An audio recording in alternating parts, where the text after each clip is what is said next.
अस्सलाम वालेकुम नाज़रीन, सिंध ऑनलाइन टीवी में भलीकार आवां मुमर पवार शामिल करूं था हिन वक्त खबरों।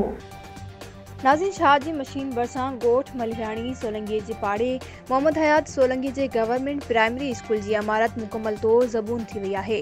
सिंध ऑनलाइन टीवी के रिपोर्टर रहीम सोलंगी मूजिब स्कूल की इमारत की छत में चापुड़ किरण सबब मासूम बाड़ा वणन हेठियां तालीम हासिल करण ते मजबूर आहिनि। स्कूल के बाड़न जाहिद हुसैन, अहमद अली, बाबर अली, नसीम, सादिया, सायरा बानू, निदा खातून ऐं ॿियनि स्कूल की इमारत मुकम्मल ज़बून ऐं मरम्मत न थियण खिलाफ़ एहतिजाजी मुज़ाहिरो कयो। उन मौके ते हुननि चयो त स्कूल की इमारत मुकम्मल तौर तबाह थी वई आहे। रोज़ानो स्कूल की छित मां चापुड़ किरण सबब जानी नुक़सान थियण जो ख़तरो हुजण जे करे असीं वणनि हेठियां तालीम हासिल करण ते मजबूर आहियूं। हुननि चयो त जल्द स्कूल की मरम्मत कराए ॾिनी वञे। वधीक ख़बरुनि अपडेट्स जे लाइ ॾिसंदा रहो सिंध ऑनलाइन टीवी।